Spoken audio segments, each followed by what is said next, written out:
Hello friends, मेरा नाम है दीपेश केडिया। इस साल सिविल सर्विस एग्जामिनेशन में मेरी 221 रैंक आई थी with chemistry as an optional. इस वीडियो में मैं आपके साथ केमिस्ट्री के बारे में अलग अलग पहलू डिस्कस करना चाहूँगा। केमिस्ट्री मेरे हिसाब से काफ़ी तरीके से आप लोगों को एडवांटेजेस प्रोवाइड करता है। पहला, केमिस्ट्री का इट्स एन ईजी सब्जेक्ट, मेरा ऐसा मानना है एज़ कम्पेयर टू मैथमेटिक्स या फिर फिज़िक्स। केमिस्ट्री में अगर आप लोगों का 11th-12th के टाइम केमिस्ट्री में ठीक ठाक इंटरेस्ट था तो आप भी समझेंगे कि इतने ज़्यादा टफ क्वेश्चंस नहीं बनते हैं। As far as scoring goes, chemistry मेरा मानना है कि काफ़ी हाई स्कोरिंग सब्जेक्ट है as compared to the other optionals, most of them humanities. For example इस साल 2017 में केमिस्ट्री में हाईएस्ट स्कोर 335 प्लस सुनने में आया है, जो कि शायद एक दो ही ऑप्शनल्स और होंगे जो कि ये अपॉर्चुनिटी प्रोवाइड कर रहे थे। पर्सनली मेरा खुद का स्कोर 306 है, एक पेपर मेरा 171 स्कोर है, जो कि शायद ज़्यादा ऑप्शनल्स में एक पेपर में नहीं आता, और दूसरे ऑप्शनल में मेरी कुछ गलतियों की वजह से स्कोर 135 ही रहा, वरना I could have easily scored 20-25 marks more. तो दूसरा फैक्टर रहा हाई स्कोरिंग। तीसरा फैक्टर मेरे ख्याल से केमिस्ट्री रिलेटिवली कम टाइम डिमांड करता है as compare to other science optionals. मैं नहीं कहूँगा कि ह्यूमैनिटीज़ के कंपैरिजन में केमिस्ट्री कम टाइम लेगा, it will take substantial time, but science optionals में मेरे ख्याल से केमिस्ट्री शायद मिनिमम टाइम लेता है।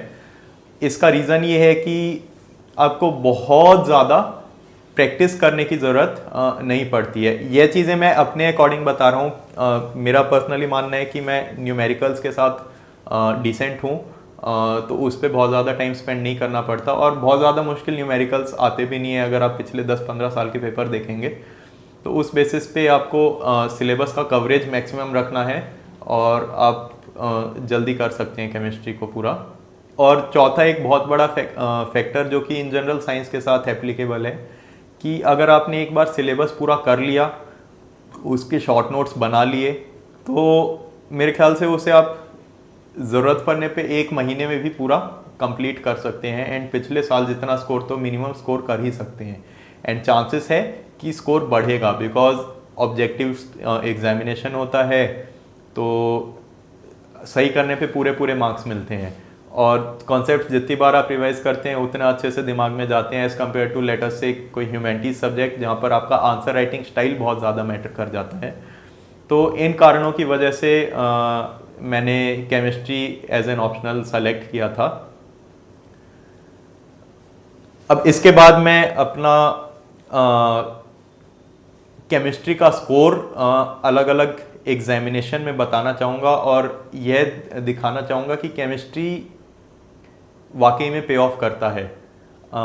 2015 में मैंने फरवरी में प्रिपरेशन स्टार्ट की थी, दिसंबर में फाइनल एग्जामिनेशन था, मेरे को प्रीलिम्स के लिए भी प्रिपरेशन करनी थी, और केमिस्ट्री की प्रिपरेशन में अराउंड 4 से 5 महीने लगे थे, लेकिन ठीक ठाक टाइम देकर अराउंड कोचिंग के दौरान 4 coaching classes plus 2 to 3 hours daily, and after the coaching coverage of the entire syllabus, जो कि शायद दिन में 5 से 6 घंटे लेता था डेली का। इतना करके मेरे को ठीक मोर देन डिसेंट स्कोर आ गया था केमिस्ट्री में। अल्टीमेटली 15 और 16 दोनों में इंटरव्यू कॉल आया था, एंड 17 में भी जैसा मैं कह रहा था कि एक पेपर में मेरा 171 स्कोर आया था, ओवरऑल 306 स्कोर आया था, जिसकी वजह से मेरा अच्छा रैंक आ सका। तो केमिस्ट्री मैं कह सकता हूँ कि मेरे लिए सेवियर रहा है, एंड शायद मेरी खुद की मिस्टेक्स की वजह से मैं अपना स्कोर और ज़्यादा इम्प्रूव नहीं कर सका। तो केमिस्ट्री डेफिनेटली एक काफ़ी अच्छा ऑप्शन है, वर्थ कंसिडरिंग। अब इसके बाद मैं डिस्कशन करना चाहूँगा कि प्रिपरेशन करनी कैसे है केमिस्ट्री की, एंड वो कितना टाइम ले सकता है। मैंने केमिस्ट्री की कोचिंग ली थी, डायस एक इंस्टीट्यूट है जिया सराय में as well as old Rajendra Nagar में, वहाँ से मैंने कोचिंग ली थी। शायद बहुत ज़्यादा सोर्सेस अभी अवेलेबल नहीं भी हैं। डायस पे मेरे को काफ़ी डिसेंट गाइडेंस मिली थी रिगार्डिंग द ऑप्शनल। सर ने most of the topics syllabus के कवर कर लिए थे। जो टॉपिक्स नहीं कवर हुए थे वो आपको खुद से प्रिपेयर करने पड़ेंगे। उसके लिए स्टैंडर्ड सोर्सेस एग्जिस्ट करते हैं जो कि इस सिलेबस के थ्रू मैं आपको समझा दूंगा। रिगार्डिंग द टाइम, कोचिंग 4.5 से 5 महीने चलती है जिसमें दोनों पेपर्स कवर किए जाते हैं। सिलेबस बीएससी के लेवल का आता है, कुछ टॉपिक्स एमएससी के लेवल के भी आते हैं। तो उसे आप पूरा प्रिपेयर नहीं करेंगे मेरे हिसाब से, क्योंकि काफ़ी बेसिक से स्टार्ट होता है बीएससी का सिलेबस। कोचिंग में ये चीज़ें आपको थोड़ा यूपीएससी के लेवल पे मिल जाती हैं, तो ये एक बेनिफिट होता है। 4 से 5 महीने में अगर आप सिलेबस कवर कर पा रहे हैं बीएससी लेवल का तो इट्स अ गुड थिंग। उसके अलावा सेल्फ स्टडी में मैं apart from the coaching classes जो कि 2.5 से 3 घंटे चलती थी, 3 से 4 घंटे या 2 से 3 घंटे वेरी करता था, टाइम देता था मैं। और फिर टेस्ट सीरीज़ मैंने केमिस्ट्री की ज्वाइन की थी और टेस्ट सीरीज़ के अकॉर्डिंग मैं अपना सिलेबस प्रिपेयर कर लेता था, जिससे मेरा एग्ज़ाम के 1 महीने पहले तक फाइनल सिलेबस प्रिपेयर हो गया था। यह बात रही फर्स्ट अटैम्प्ट के लिए। उसके बाद सेकंड अटैम्प्ट में, फर्स्ट अटैम्प्ट में आप साथ के साथ मैं सजेस्ट करूँगा by the end of the exam short notes बना लें। एटलीस्ट उन टॉपिक्स के तो बना ही लें जहाँ पर आपको थोड़ी दिक्कत हो रही है, बट मैं सजेस्ट करूँगा ओवरऑल शॉर्ट नोट्स बना कर रखें तो फ़ायदा होगा, एंड में रिवीजन में हेल्प होता है। और फिर अगले अटैम्प्ट्स के लिए सेकंड या थर्ड अटैम्प्ट अगर आप वापस दे रहे हैं केमिस्ट्री तो बहुत ज़्यादा चीज़ें नहीं करने को बचती नहीं है। आप प्रॉब्ली जो पीछे के छूटे हुए सोर्सेस हैं उनको कवर करने के लिए अपने सोर्सेस को एक्सपेंड कर सकते हैं। और उसके अलावा आपने चीज़ें प्रिपेयर कर ही रखी हैं तो चांसेस हैं आपका स्कोर बढ़ेगा ही बढ़ेगा, अनलेस आप कोई ब्लंडर करते हैं। और ये रहा टाइम एलोकेशन के रिगार्डिंग। केमिस्ट्री में एक चीज़ का ध्यान रखना पड़ता है कि सिलेबस थोड़ा सा ज़्यादा हो जाता है। जैसा मैंने कहा, कवरेज काफ़ी ज़्यादा मैटर करता है, तो आपको शॉर्ट नोट्स काफ़ी हेल्प करेंगे। और एग्जामिनेशन के पिछले दिन आपको ज़्यादा टाइम नहीं मिलता, 1-1.25 दिन में आपको सारे के सारे टॉपिक्स कवर करने होते हैं। तो कोशिश कीजिएगा कि अपना रिवीजन का शेड्यूल इस तरीके से रखें, प्रॉब्ली एग्ज़ाम के हफ्ता या 10 दिन पहले तक एक बार केमिस्ट्री रिवाइज कर लें। वैसे 2018 एग्जामिनेशन में 1 वीक का टाइम है ऑप्शनल के लिए, तो शायद उससे काफ़ी हेल्प होगी। तो ये थी टाइम एलोकेशन की बात। अब मैं डिस्कशन करना चाहूँगा कि किस तरीके से आप केमिस्ट्री को अप्रोच कर सकते हैं अलग अलग टॉपिक्स को लेकर। और मेरा फोकस थोड़ा कोचिंग वाले स्टूडेंट्स की तरफ ज़्यादा रहेगा, बिकॉज़ मैंने पर्सनली कोचिंग ली है। हालांकि मैं आपको साथ के साथ कॉम्प्रिहेंसिव एक्स्ट्रा सोर्सेज जो कि शायद नॉन कोचिंग स्टूडेंट्स के लिए भी सेम ही रहेंगे वो भी बताने की कोशिश करूँगा। सबसे पहला टॉपिक एटॉमिक स्ट्रक्चर है। Atomic structure relatively easy topic है, 11th-12th में हम सब ने पढ़ रखा होता है। इसमें थोड़ी सी नई डायमेंशंस ऐड होती हैं, जैसे कि श्रोडिंगर वेव इक्वेशन के बारे में, बट बेसिक कॉन्सेप्ट्स हैं, इसमें ज़्यादा ट्वीकिंग का स्कोप है नहीं। मेरा सजेशन रहेगा कि आप पूरी शर्मा पठानिया एक बुक आती है, काफ़ी कॉम्प्रिहेंसिव सी फिजिकल केमिस्ट्री की बुक है, उसे रेफ़र करके ये टॉपिक कवर कर सकते हैं, एटॉमिक स्ट्रक्चर के टॉपिक्स। इसमें एक बहुत इंपॉर्टेंट चीज़ है, पिछले साल के पेपर्स ज़रूर देखिएगा। उसमें काफ़ी हद तक रेंज ऑफ क्वेश्चंस कवर की जा चुकी है मेरे हिसाब से। इसके अलावा एटॉमिक स्ट्रक्चर में कुछ नए क्वेश्चंस अपीयर हो सकते हैं आप लोगों को, जैसे बॉर्न इंटरप्रिटेशन हो गया, और भी कुछ प्रीवियस ईयर में क्वेश्चंस आए हुए हैं। उसके लिए 2 ऑप्शंस मेरे ख्याल से आपके पास एग्जिस्ट करते हैं। एक तो के.एल. कपूर नाम की बुक आती है, तो के.एल. कपूर अपने आप में 5 वॉल्यूम्स ऑफ बुक्स हैं। सिलेबस के अकॉर्डिंग आप प्लीज़ देखिएगा, काफ़ी मोटी बुक्स हो जाती हैं, सारी की सारी आप एंड टू एंड नहीं कर सकते हैं। तो उसमें आप सेलेक्टिवली सिलेबस का एग्जैक्ट टॉपिक उठा के देखिएगा एंड उसे कवर कीजिएगा, उससे आपका सिलेबस जल्दी कवर हो जाएगा। इसमें एक सोर्स मेरे ख्याल से अभिजीत सर के नोट्स भी हैं, उन्होंने शॉर्ट नोट्स बना रखे हैं, उसमें डायरेक्टली आप वो शॉर्ट नोट्स की समरी देखेंगे तो शायद ज़्यादा फ़ायदा होगा, टाइम कम लगेगा आपका। उन्होंने ब्रॉड कॉन्टूर्स जो भी इस टॉपिक से बनते हैं वो एक जगह लिख रखे हैं। सेकेंडली केमिकल बॉन्डिंग का चैप्टर आता है। ये मेरे ख्याल से पूरे केमिस्ट्री सिलेबस का सबसे इम्पोर्टेंट चैप्टर है, because essentially chemistry is the study of formation and breaking of bonds.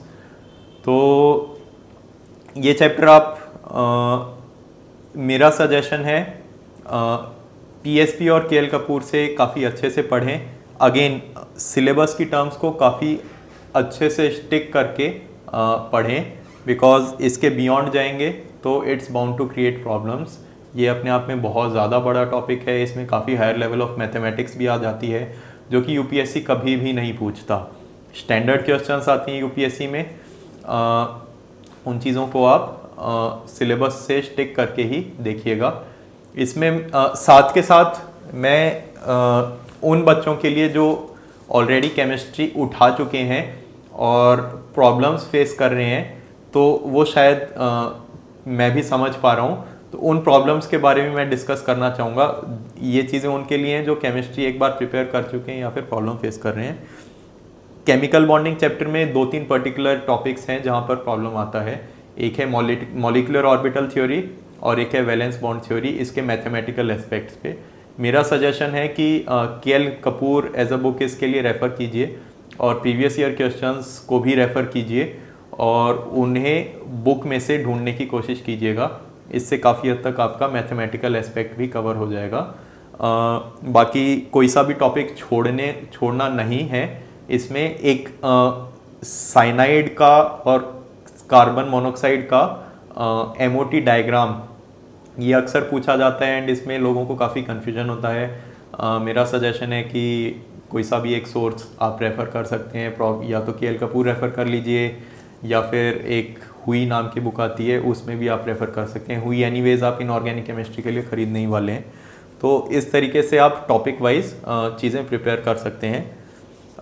तीसरा चैप्टर आता है सॉलिड स्टेट। सॉलिड स्टेट शायद पूरे सिलेबस का सबसे इजी चैप्टर है, इसमें ज़्यादा कुछ है नहीं। केएल कपूर मेरे ख्याल से काफ़ी अच्छा सोर्स होएगा और एनसीईआरटी भी इसके लिए ज़रूर, इनफैक्ट एनसीईआरटी आपको सारी चैप्टर्स के लिए करनी है काफ़ी अच्छे से। पहले 3 चैप्टर्स के लिए काफ़ी ज़्यादा इंपॉर्टेंट हो जाती है एंड सॉलिड स्टेट के लिए सबसे ज़्यादा इंपॉर्टेंट होती है। ये ज़रूर रेफ़र करना है एंड केएल कपूर में आप सिलेबस के टर्म्स उठा के प्रिपेयर कर सकते हैं, तो ये आपका सॉलिड स्टेट कवर हो जाएगा। इसके बाद गैशियस स्टेट का चैप्टर आता है। गैशियस स्टेट भी काफ़ी ट्रिवियल सा चैप्टर है। चांसेस हैं कि आपने इंजीनियरिंग के टाइम और 11th-12th में पढ़ाई है। इसमें बहुत हाई लेवल क्वेश्चंस आते नहीं है, जैसा कई बार इंजीनियरिंग में देखा गया होगा कि मैकेनिकल या केमिकल इंजीनियर्स ने ऑब्जर्व किया होगा, काफ़ी टफ क्वेश्चंस भी आते हैं। बट सिविल सर्विस एग्जामिनेशन में गैशियस स्टेट, थर्मोडायनेमिक्स और फेस इक्विलिब्रिया, जो कि आपस में काफ़ी हाईली कनेक्टेड चैप्टर्स हैं, काफ़ी बेसिक से क्वेश्चंस आते हैं। अगेन पिछले 10-15 साल के सिविल सर्विस के पेपर्स देखेंगे आपको ये चीज़ समझ आ जाएगी। इसमें पीएसपी एज अ सोर्स काफ़ी ज़्यादा इम्पॉर्टेंट है, don't at all miss out on it. उसके अलावा थर्मोडायनेमिक्स में भी मैं यही सजेस्ट करूँगा कि पीएसपी से आप एक टॉपिक अच्छे से कवर करें एंड खुद को रिस्ट्रिक्ट करें। केएल कपूर मेरा मानना है कि काफ़ी ब्रॉड पिक्चर देता है। It goes way beyond the syllabus and you can not cover it from KL Kapoor. In fact एक पूरा का पूरा वॉल्यूम एग्जिस्ट करता है थर्मोडायनेमिक्स चैप्टर के लिए, जो कि ज़रूरत के काफ़ी बियॉन्ड एग्जिस्ट जाता है। तो ये थर्मोडायनेमिक्स की बात रही। इसमें ध्यान दीजिएगा कि क्वेश्चंस बहुत ज़्यादा मुश्किल नहीं आते हैं। थर्मोडायनेमिक्स और गैशियस स्टेट प्राइमा फेसी लोगों को मुश्किल लग सकता है पहली बारी में, लेकिन लिमिटेड रेंज ऑफ क्वेश्चंस ही आता है। अननेसेसरी मुश्किल क्वेश्चंस करके अपना खुद को परेशान मत कीजिएगा। इस चीज़ पे मैं काफ़ी एम्फेसिस देना चाहूँगा। गैशियस स्टेट में एक्टिवेशन एनर्जी से रिलेटेड कॉन्सेप्ट्स पे और कोलिजन थ्योरी पर कुछ सवाल आते हैं। इस चीज़ को आप अलग से प्रिपेयर कीजिएगा। कोलिजन थ्योरी पे न्यूमेरिकल्स भी आते हैं। मैंने देखा है कि अक्सर स्टूडेंट्स इस चीज़ को इग्नोर कर जाते हैं, ऐसा ना करें। फॉर एग्जांपल 2014 के सिविल सर्विस एग्जामिनेशन में आई थिंक 5th क्वेश्चन का लास्ट पार्ट जो था वो कोलिजन थ्योरी पे बेस्ड क्वेश्चन था। इस टाइप के क्वेश्चंस आने का हमेशा चांस रहता है, तो प्लीज़ इसे प्रिपेयर करके जाइएगा। थर्मोडायनेमिक्स में जैसा मैं कह चुका हूँ कि बहुत ज़्यादा टफ क्वेश्चंस नहीं आते हैं। फेस इक्विलिब्रिया एंड सॉल्यूशंस को आप अच्छे से प्रिपेयर करके जाएंगे। बच्चे अक्सर सॉल्यूशंस को ऑल टुगेदर स्किप मार देते हैं, ऐसा करना अपराध है मेरा मानना है। बिकॉज केमिस्ट्री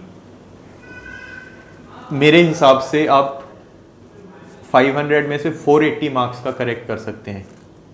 स्पेशली पेपर 1 में 250 और 250 लाने का भी स्कोप है। इतना इजी पेपर आता है एंड ऑब्वियसली मार्किंग रिलेटिव होगी। अगर आप मिस्टेक्स करके आते हैं, कहीं पर भी एक छोटी सी मिस्टेक करते हैं, आप मार्क्स लूज आउट करेंगे। अगर आप 2017 का केमिस्ट्री का 1 का पेपर देखेंगे, आप रियलाइज़ करेंगे कि शायद ये पेपर मैं 11th-12th में भी कर पाता, ऑलमोस्ट 60-70% तो कर ही लेता।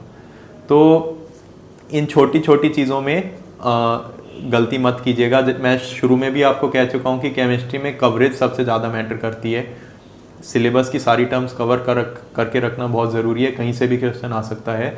अगर सारे टॉपिक्स आपने प्रिपेयर कर रखे हैं तो चांसेस हैं कि 90-95% आप करेक्ट करके आएंगे ही आएंगे। इसी कंटिन्यूशन में मैं लिक्विड स्टेट के बारे में बात करूँगा। अक्सर लिक्विड स्टेट इग्नोर कर देते हैं स्टूडेंट्स। लिक्विड स्टेट आप काफ़ी इजीली के.एल. कपूर से कम्प्लीटली प्रिपेयर कर सकते हैं। एक छोटा सा चैप्टर है के.एल. कपूर की, किसी एक वॉल्यूम में मिल जाएगा आपको। सारे के सारे टॉपिक के अकॉर्डिंग टर्म्स कवर कर लीजिएगा। फेस इक्विलिब्रियम अब तक मेरे हिसाब से केमिस्ट्री में बहुत ज़्यादा दिक्कत नहीं आती है। इलेक्ट्रोकेमिस्ट्री अपने आप में काफ़ी बड़ा चैप्टर है, काफ़ी ज़्यादा बड़ा टॉपिक है, जिसे यूपीएससी ने कंसाइज करके केमिस्ट्री के सिलेबस में इंक्लूड किया है। In fact KL. कपूर की एक पूरी की पूरी वॉल्यूम इस टॉपिक पर बेस्ड है। और पीएसपी में भी इलेक्ट्रोकेमिस्ट्री वाला पार्ट काफ़ी सारे चैप्टर्स कवर करता है। एंड यहाँ पर भी आप देखेंगे कि सबसे बड़ा कंपोनेंट इलेक्ट्रोकेमिस्ट्री ही है। अब इसे किस तरीके से प्रिपेयर करना है, देखिए इसमें पहला पार्ट थोड़ा स्ट्रेट फॉरवर्ड है इन द सेंस कि आपको किसी भी बुक में पीएसपी में या फिर के.एल. कपूर में कॉन्सेप्ट्स मिल जाएंगे। मेरा सजेशन है कि आप पीएसपी रेफर कीजिए, उसमें टॉपिक वाइज कॉन्सेप्ट समझ लीजिएगा एंड नोट्स बना दीजिएगा। प्रॉब्लम आती है सेकंड हाफ में, जहाँ पर आपके इलेक्ट्रोड्स के बारे में डिस्कशन हो जाता है और वहाँ पर आपको अक्सर नोट्स नहीं मिलते इतने इजीली। उसमें मेरा सजेशन है कि पोलैरोग्राफी और इस टाइप के टॉपिक्स को एक तो आप पीएसपी से रेफ़र कर सकते हैं, पीएसपी से नोट्स बनाइएगा और प्रीवियस ईयर क्वेश्चंस को एक जगह लिख के उसके आंसर्स प्रिपेयर कर लीजिए, whether be it from PSP. एक दूसरा ऑप्शन मेरे ख्याल से इसमें ब्रिलियंट ट्यूटोरियल्स का हैंडआउट आता है, जो कि काफ़ी पुराना मटेरियल है, 2006 के अराउंड का, तो अपडेटेड नहीं है, लेकिन उसमें इलेक्ट्रोकेमिस्ट्री के कुछ एंड वाले टॉपिक्स अच्छे दे रखे हैं। आप वो भी रेफ़र कर सकते हैं, जैसे ग्लास इलेक्ट्रोड्स।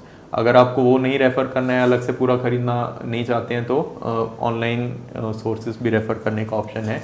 बट इसमें गलती ये मत करना कि आपको मास्टरी करनी है या पीएचडी करनी है इन टॉपिक्स में। सिंपल 1 पेजर 2 पेजर नोट्स बनाइएगा एक एक टॉपिक के, एंड बनाकर ख़त्म करो, अपने सोर्सेज से रेफ़र करो। प्रीवियस ईयर क्वेश्चंस आप एक जगह लिखकर इस तरीके से प्रोसीड कर सकते हैं। उसके बाद फिर से केमिस्ट्री के थोड़े इजी टॉपिक्स आ जाते हैं, जैसे chemical kinetics basic rate law के ऊपर बेस्ड चैप्टर है, इसमें बहुत ज़्यादा कुछ है नहीं। कुछ कंपोनेंट्स हैं जो कि अगेन स्किप कर जाते हैं, वो स्किप नहीं करना है। जैसे इसमें एक स्टडी ऑफ फास्ट रिएक्शंस एक टॉपिक आ जाता है, तो उसके अलग अलग मेथड्स आपको स्टडी करने हैं। फिर एक्सप्लोजन से रिलेटेड टॉपिक आ जाता है, उसका भी आपको नोट बनाकर प्रिपेयर करना है। इन पे क्वेश्चंस आने का चांस हमेशा रहता है। पॉइंट ये है कि कोई सा भी टॉपिक छोड़ना नहीं है। इसके अलावा एक्टिवेशन एनर्जी पे कभी कभी न्यूमेरिकल्स भी आ जाते हैं, जो कि काफ़ी ईजी से होते हैं। फोटोकेमिस्ट्री अगेन काफ़ी सिंपल सा टॉपिक है, ये शायद हमने 11th-12th में कभी नहीं पढ़ रखा होता, तो पहली बार इसे काउंटर करते हैं, बट ये काफ़ी हद तक केमिकल काइनेटिक्स वाले चैप्टर पे बेस्ड होता है, तो इसमें ज़्यादा दिक्कत आती नहीं है।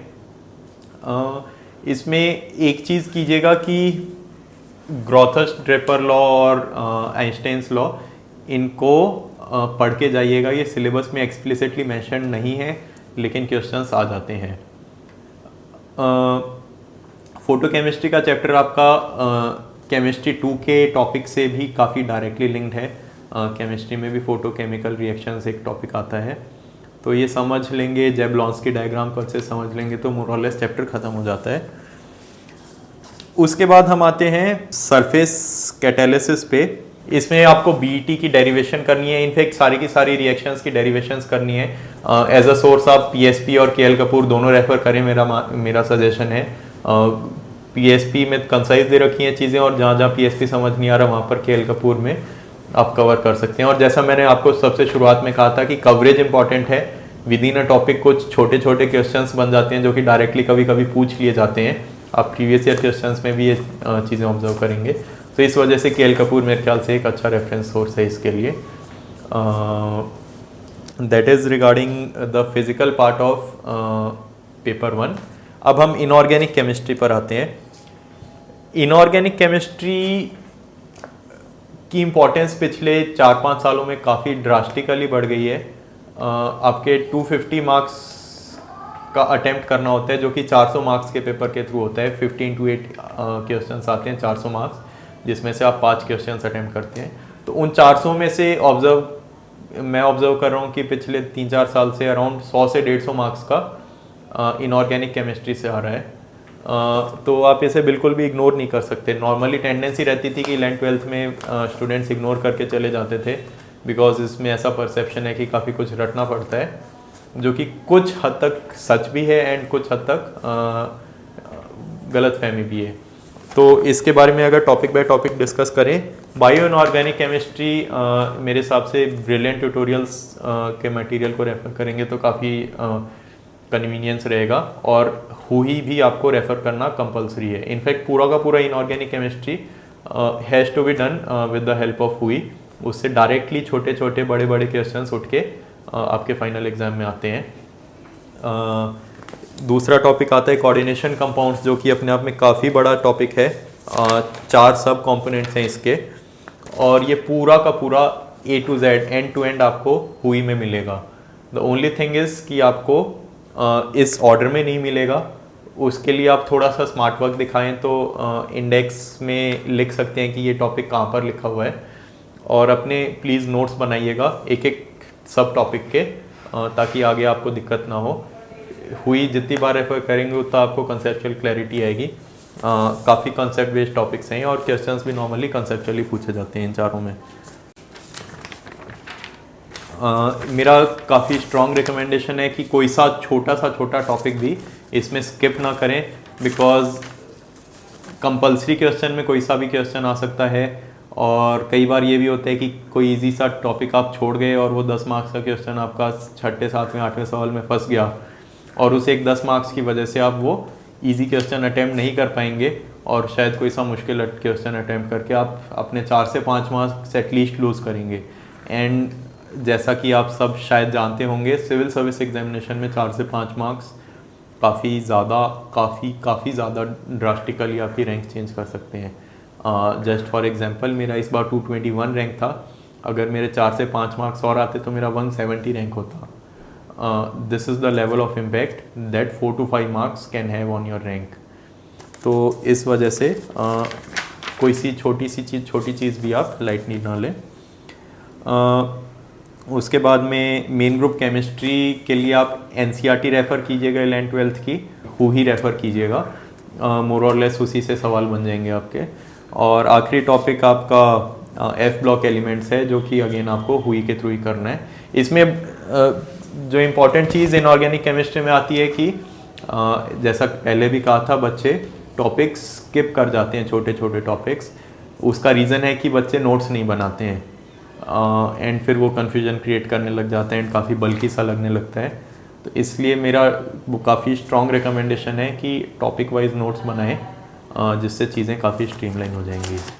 मेरे एक सीनियर फ्रेंड ने भी ये अप्रोच फॉलो की थी। उन्होंने कोचिंग नहीं ली थी and despite that he probably scored the highest marks in chemistry. तो कोचिंग लेना मैंडेटरी तो नहीं है डेफिनेटली। कोचिंग से बस ये बेनिफिट होता है कि चीज़ें थोड़ी सी स्ट्रीमलाइन हो जाती हैं और क्लास में आप पढ़ लेते हो। तो उन फैक्टर्स को कंपेंसेट करने के लिए मेरा सजेशन ये है कि you work just like you would study in coaching. तो आप एक अपना टाइम टेबल बनाइएगा, टॉपिक वाइज चीज़ें प्रिपेयर कीजिएगा, उनके नोट्स बनाइएगा और उनको रिवाइज करते जाइएगा। इसमें थोड़ी सी प्लानिंग इन्वॉल्व होगी। अगर आप चाह रहे हैं कि मैं 15 दिन में 20 दिन में चीज़ें कवर कर लूँ, या आप इम्पेशेंट होकर चीज़ें कवर करेंगे, तो मेरे ख्याल से आप लॉस पर रहेंगे। तो द पॉइंट इज़ कि try to replicate the benefits that you have in coaching into your plan without taking the coaching. और मेरे ख्याल से 4 से 5 महीने मोर देन सफिशेंट हैं पूरे केमिस्ट्री को प्रिपेयर करने के लिए। तो ये रहा केमिस्ट्री 1 का ओवरऑल ओवरव्यू मेरा। अब मैं केमिस्ट्री 2 के बारे में बात करना चाहूँगा। हाँ, जस्ट एक और चीज़, केमिस्ट्री 1 में मैं पहले भी कह चुका हूँ, फिर से रिपीट करूँगा कि आप 250 में से 250 मार्क्स का मेरे ख्याल से करेक्ट कर सकते हैं। दूसरा एस्पेक्ट आता है कि स्कोर में वेरिएशन क्यों आया केमिस्ट्री 1 में। मेरा मानना है कि वेरिएशन इस वजह से आता है, स्टूडेंट्स डायरेक्टली आंसर्स पे जंप कर जाते हैं। एक तो कोशिश कीजिए कि थोड़ा सा थ्योरी प्रेजेंट कीजिएगा चीज़ों की। अगर डायग्राम या ग्राफ एग्जिस्ट करता है तो वो बनाइएगा। और दूसरा एक्यूरेसी पे कोशिश करो न्यूमेरिकल अटैम्प्ट करने की, लेकिन साथ के साथ उसे सही भी करना ज़रूरी है। अगर न्यूमेरिकल गलत करेंगे तो 10 में से 0 मिलने का चांस है, सही करने पे 7 से 8 मार्क्स मिल सकते हैं। स्कोर काफ़ी सब्सटेंशली आता है एक पेपर 1 में।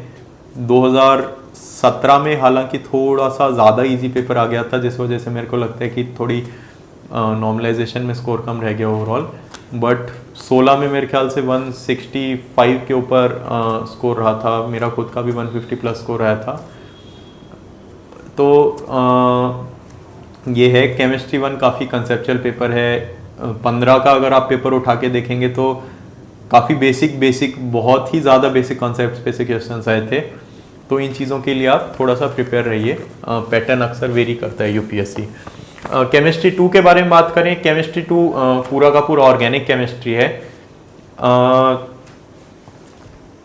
मेरे हिसाब से ये काफ़ी ज़्यादा हाई स्कोरिंग पेपर है।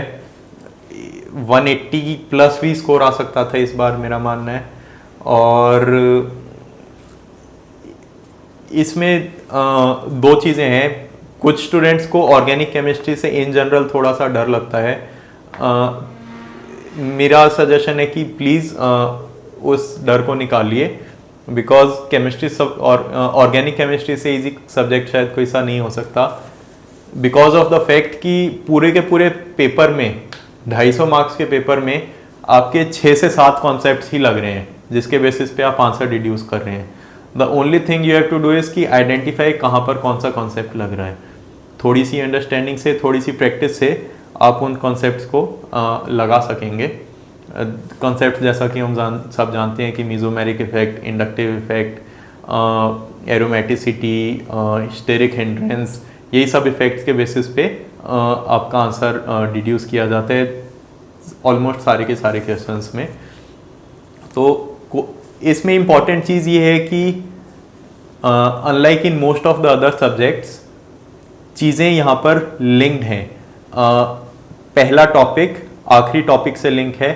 कोई सा भी टॉपिक आइसोलेशन में नहीं है।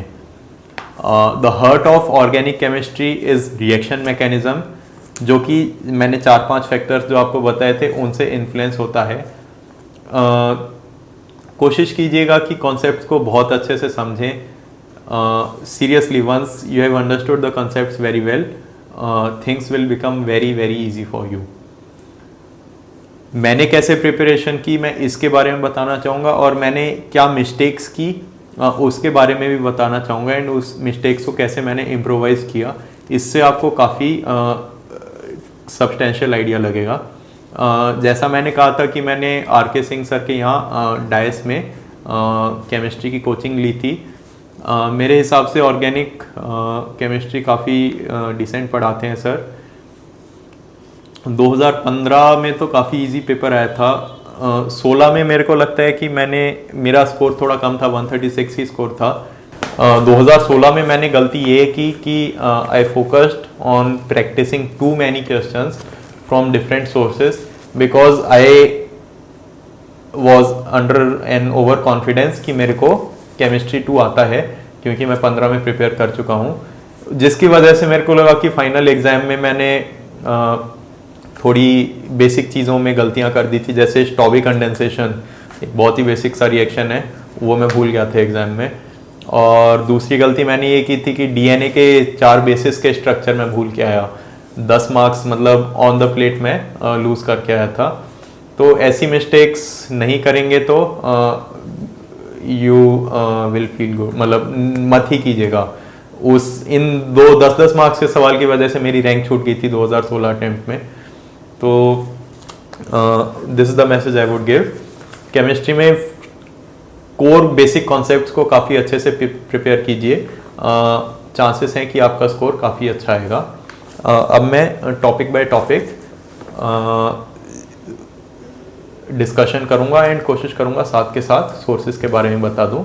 एंड इसमें मैं एक चीज़ ऐड करूंगा कि अनलाइक इन पेपर 1 जहां पर शायद बुक से काफ़ी चीज़ें सिंपली करी, मेरे को लगता है कोई भी कर सकता है, यहाँ पर मैंने प्राइमरीली सर के क्लास नोट्स पे रिलाई किया था। तो वो चीज़ जो लोग कोचिंग नहीं ले रहे हैं उन्हें अपने एंड पे देखना पड़ेगा। हालांकि पेपर 1 में आई थिंक कि बुक से आप काफ़ी इजीली चीज़ें कवर कर सकते हैं because things are very much isolated. पहला चैप्टर आता है एरोमेटिसिटी। एरोमेटिसिटी काफ़ी ज़्यादा सिंपल टॉपिक है, स्टैंडर्ड से क्वेश्चंस आते हैं, you need to prepare some standard reasons की, और स्टैंडर्ड कॉन्सेप्ट्स के बेसिस पे आप समझ जाएंगे कि एरोमेटिक है या नहीं है कंपाउंड। प्रीवियस ईयर क्वेश्चंस देखिएगा both for civil service and forest service chemistry paper के, जिससे आपको एक वाइड रेंज ऑफ क्वेश्चंस मिल जाएगा एंड उसके आंसर्स प्रिपेयर कर लेंगे तो एरोमेटिसिटी पे आई थिंक गलती करने का कोई पॉसिबिलिटी ही नहीं है। अगर सोर्सेज की बात करें, मैंने क्लास नोट्स के अलावा थोड़ा और क्लैरिटी के लिए कॉन्सेप्ट्स पे 1-2 सोर्सेस और रेफ़र किए थे। इसमें एक पर्टिकुलर सोर्स है, पीटर साइक्स नाम की एक बुक आती है ऑर्गेनिक केमिस्ट्री की। मैं काफ़ी स्ट्रांगली रिकमेंड करूँगा, इरिस्पेक्टिव ऑफ कोचिंग ले रहे हैं या नहीं ले रहे, वो बुक ज़रूर पढ़िएगा एंड एंड टू एंड पढ़िएगा एंड काफ़ी अच्छे से पढ़ना, बिकॉज उसमें कॉन्सेप्ट्स को काफ़ी इंट्यूटिव तरीके से समझाया गया है। इसके अलावा क्लेडन एक बुक है जो कि मैंने रेफ़र की थी। क्लेडन में आपको टॉपिक वाइज चीज़ें मिल जाएंगी। मेरी जानकारी में ये 2 सोर्सेस आप रेफ़र कर सकते हैं। मैंने ये 2 सोर्सेस रेफ़र किए थे to understand various concepts. Aromaticity के बाद हम आते हैं रिएक्शन मैकेनिज़्म पे। जैसा कि मैंने कहा कि reaction mechanism is essentially the heart of entire organic chemistry. तो रिएक्शन मैकेनिज़्म अलग अलग तरह के, इसमें जैसा आप सिलेबस में देख सकते हैं, पहले हम बात करते हैं कि how do we study reaction mechanisms. ये कुछ बेसिक कॉन्सेप्ट्स हैं, आपको पीटर साइक्स में आराम से समझ आ जाएंगे, मिल जाएंगे। उसके बाद हम देखेंगे कि what are the various kinds of reaction mechanisms या रिएक्शंस। तो न्यूक्लियोफिलिक रिएक्शन होता है, इलेक्ट्रोफिलिक रिएक्शन होता है, सब्सटीट्यूशन, एडिशन, एलिमिनेशन रिएक्शंस होते हैं। ये चीज़ें अगेन आप पीटर साइक्स से काफ़ी अच्छे से कॉन्सेप्ट समझ सकते हैं। अगर आप को लगता है कि दिक्कत आ रही है तो प्रॉब्ली कोचिंग रेफ़र कर सकते हैं। मैंने कोचिंग के नोट्स रेफ़र किए थे पहले एंड उसके बाद मैंने पीटर साइक्स पढ़ी थी इस टॉपिक्स के लिए। इन टॉपिक्स को समझना काफ़ी ज़्यादा इम्पॉर्टेंट है बिकॉज अराउंड 400 मार्क्स का पेपर आ रहा है, तो कुछ 200-250 मार्क्स का पेपर इन्हीं चीज़ों से बेस्ड होता है। इसके बाद आता है रीअरेंजमेंट का टॉपिक और नेम्ड रिएक्शन का टॉपिक। रीअरेंजमेंट काफ़ी स्टैंडर्ड से कुछ रीअरेंजमेंट के टाइप्स हैं। आप समझिए क्या रिएक्शन हो रहा है एग्जैक्टली बिकॉज आप ताकि क्वेश्चन में आइडेंटिफाई कर पाएँ उसे, वो रिएक्शन क्यों हो रहा है एक एक step of the mechanism please काफ़ी अच्छे से समझिएगा। उसमें एलिमिनेशन इन्वॉल्व हो रहा है, रीअरेंजमेंट इन्वॉल्व हो रहा है, एडिशन इन्वॉल्व हो रहा है, न्यूक्लियोफिलिक अटैक हो रहा है, SN1 हो रहा है या SN2 हो रहा है, किस वजह से हो रहा है, अगर कुछ हो रहा है तो वही बेसिक कॉन्सेप्ट्स हैं। देखिए ऑर्गेनिक केमिस्ट्री में घूम फिर के आप उन्हीं 5 चीज़ों पर आएंगे, इंडक्टिव इफेक्ट पर आएंगे, मीजोमेरिक इफेक्ट पे आएंगे, एरोमेटिसिटी पर आएंगे, स्टेरिक हिंड्रेंस पर आएंगे, रिंग स्ट्रेन पर आएंगे। अल्टीमेट कोशिश यही रहती है हर एक मॉलिक्यूल की, उसे अपनी एनर्जी मिनिमाइज करनी है। वो किस तरीके से कर सकता है, इसी चीज़ की स्टडी है। वो काइनेटिकली कभी रिएक्शन किया जाता है, कभी थर्मोडाइनमिकली रिएक्शन किया जाता है, depending upon the reaction condition. घूम फिर के यही 5-6 चीज़ें आपकी पूरी ऑर्गेनिक केमिस्ट्री में लगेंगी। तो रीअरेंजमेंट और नेम्ड रिएक्शन, इन दोनों टॉपिक्स में apart from mugging up the exact reaction, please focus कीजिए कि वो रिएक्शन ऐसा क्यों हो रहा है। हर एक स्टेप को बहुत अच्छे से समझने की कोशिश कीजिए, because this will help in your understanding of the reaction mechanisms and learning the named reactions better.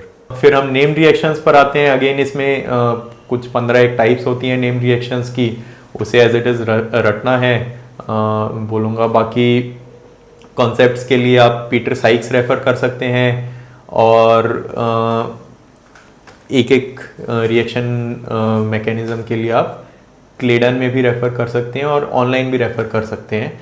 इसमें एक दो चीज़ों के बारे में स्पेशली बताना चाहूँगा। विटिक रिएक्शन में अक्सर स्टूडेंट्स इग्नोर कर जाते हैं E और Z वाले मैकेनिज़म्स, तो उसे ऑनलाइन सोर्स या किसी ना किसी सोर्स से ज़रूर रेफ़र कीजिएगा।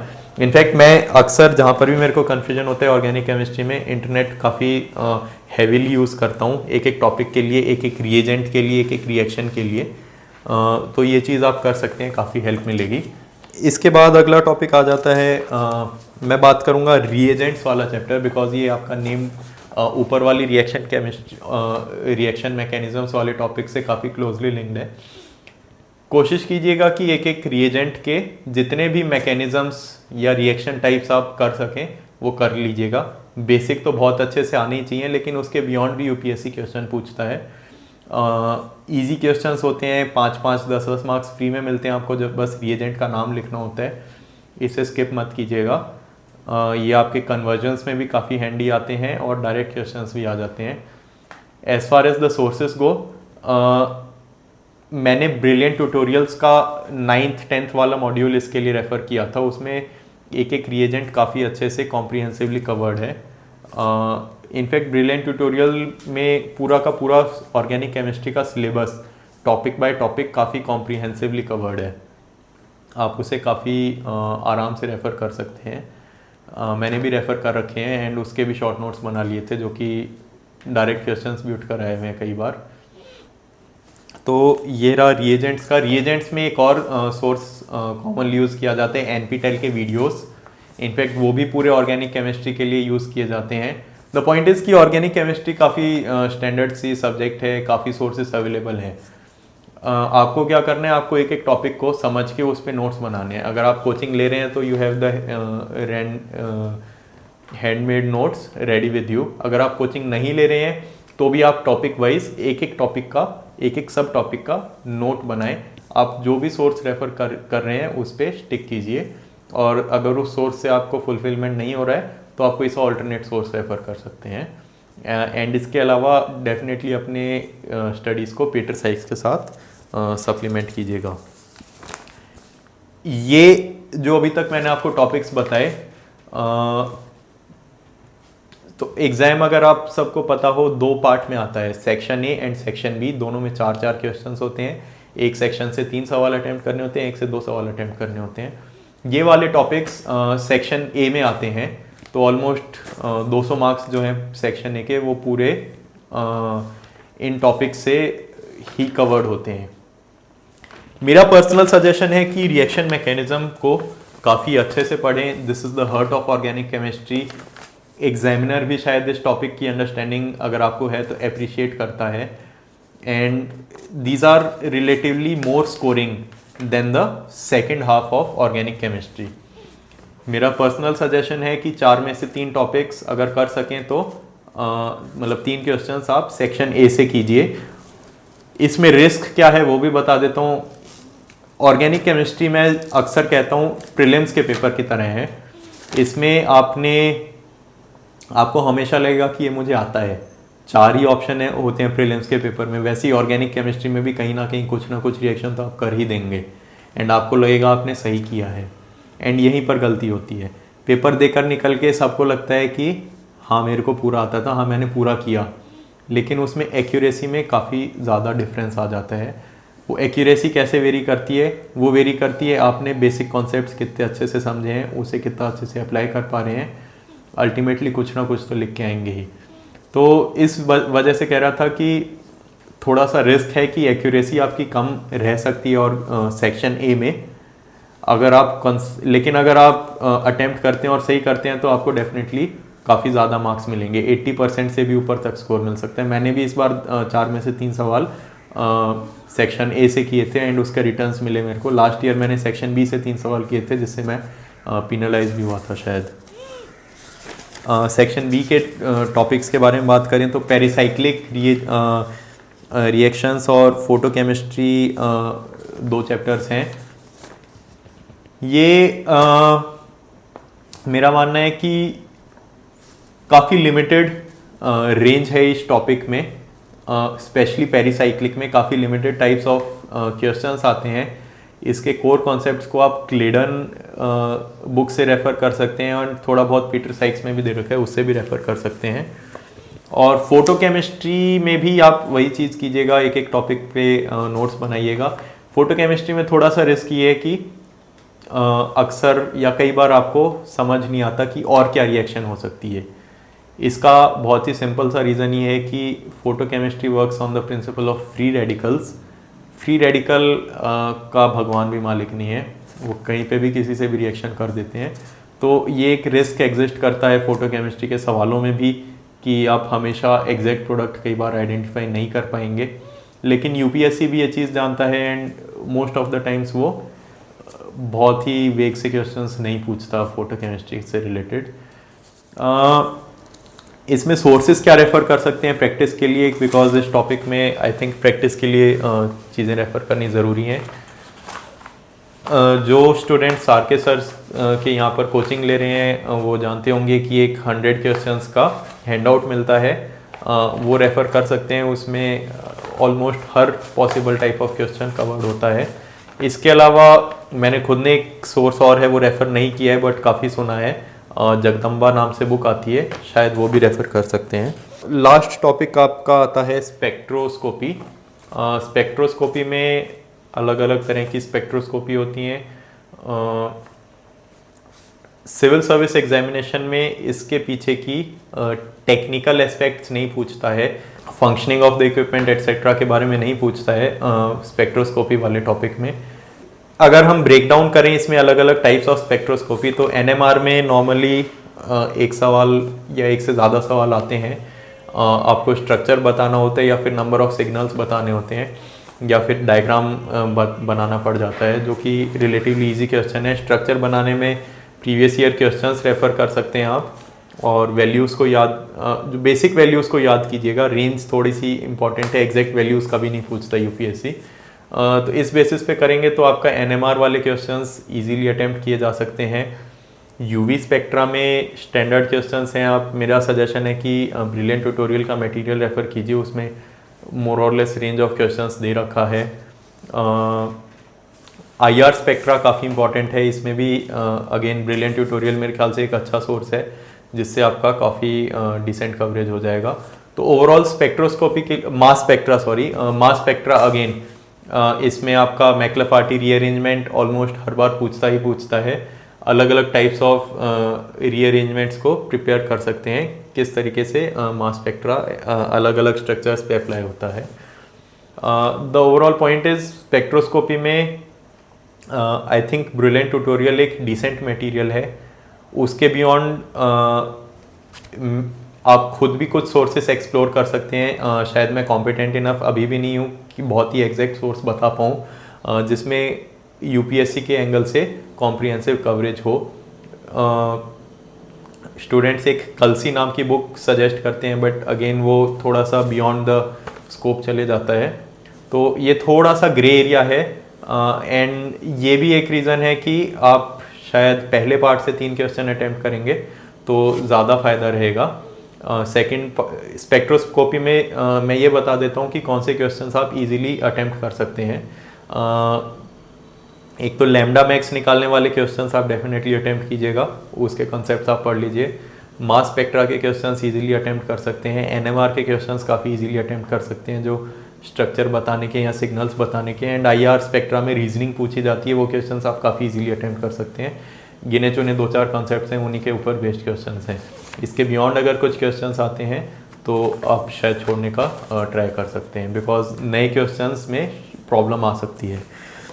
इसके अलावा एक पॉलीमर का टॉपिक बचता है। पॉलीमर के लिए मैं स्पेशली आप लोगों को कहूँगा कि या सजेस्ट करूँगा कि प्लीज़ एक एक टॉपिक को बहुत ज़्यादा अच्छे से प्रिपेयर करके जाइएगा, बिकॉज 5 to 8 चारों क्वेश्चंस में चांसेस हैं पॉलीमर से कोई ना कोई क्वेश्चन आएगा। डीएनए के, आरएनए के चारों बेसिस बहुत ज़्यादा अच्छे से करके जाइएगा। मैं अपना एग्जांपल दे ही चुका हूँ। हर साल डीएनए के और या आरएनए के बेसिस पे क्वेश्चन पूछता है वो, एंड 10 मार्क्स फ्री के अवेलेबल हैं। अगर आप छोड़ के जा रहे हैं तो आपकी गलती है, आपकी बेवकूफ़ी है। पॉलीमर इन जनरल आप पूरा का पूरा प्रिपेयर करके जाइए एक एक टॉपिक, वरना अपने पैर पे कुल्हाड़ी मारने वाली बात हो जाएगी, because it will lead to you attempting a question which you probably don't know very well। तो ये था ऑर्गेनिक केमिस्ट्री के बारे में। ओवरऑल कॉन्सेप्चुअल क्लैरिटी मेरे ख्याल से काफ़ी ज़्यादा इम्पॉर्टेंट है। पिछले 12-13 साल के क्वेश्चंस प्रैक्टिस कर सकते हैं आप, सिविल सर्विस के भी और फॉरेस्ट सर्विस के भी। इससे आपका मोर और लेस कवरेज ऑफ क्वेश्चंस भी कंप्लीट हो जाएगा। इसके अलावा मेरा सजेशन है कि जो ऑर्गेनिक केमिस्ट्री में टेस्ट्स होते हैं अलग अलग टाइप के कंपाउंड्स के, वो भी करके जाएंगे तो थोड़ा फ़ायदा रहेगा। कई बार क्वेश्चंस पूछ लेता है, जैसे इस साल लुकास टेस्ट के ऊपर क्वेश्चन आया था 2017 में। बुक्स की बात करें तो पीटर साइक्स में जो जो क्वेश्चंस दे रखे हैं वो आप अच्छे से करके जाइएगा ही जाइएगा। क्लेडन का एक सॉल्यूशन मैनुअल आता है, पीडीएफ आपको ऑनलाइन मिल जाना चाहिए, वो भी रेफ़र कीजिएगा। उसमें रिस्क ये है कि कई बार काफ़ी हाई लेवल टफ क्वेश्चंस आ जाते हैं, जिससे आपको अंडर कॉन्फिडेंस की फीलिंग आ सकती है। तो कोशिश करना कि थोड़ा सा रिस्ट्रिक्ट भी करो, बट अगर किसी पर्टिकुलर टॉपिक पे क्वेश्चंस प्रैक्टिस करनी है, कॉन्सेप्ट्स को समझना है, तो वो भी रेफ़र कर सकते हैं। इसके अलावा और भी काफ़ी सारी स्टैंडर्ड बुक्स है, 11th-12th में भी जो चीज़ें बुक्स रेफ़र की जाती थी, कोई सी भी बुक उठा सकते हैं और स्पेशली पार्ट 1 के लिए आप रेफ़र कर सकते हैं। जगदम्बा बुक प्रॉब्ली एक्सप्लोर कर सकते हैं, मैंने एक्सप्लोर की नहीं है, मेरे को लेट पता चली थी, बट ऐसा कहते हैं कि उसमें क्वेश्चंस की प्रैक्टिस के लिए एक हैंडी सोर्स है। तो इसी के साथ मैं अपना ये केमिस्ट्री का वीडियो कंप्लीट करना चाहूँगा। मेरी काफ़ी स्ट्रॉन्ग कोशिश थी कि आपको केमिस्ट्री का एक ब्रॉड ओवरव्यू भी मिले और निटी ग्रिटीज़ के बारे में भी आपको थोड़ा समझ आए, जो आपके doubts most likely rise up हुए होंगे, बिकॉज मेरे भी इन्हीं चीज़ों से रिलेटेड डाउट्स निकल के आए थे।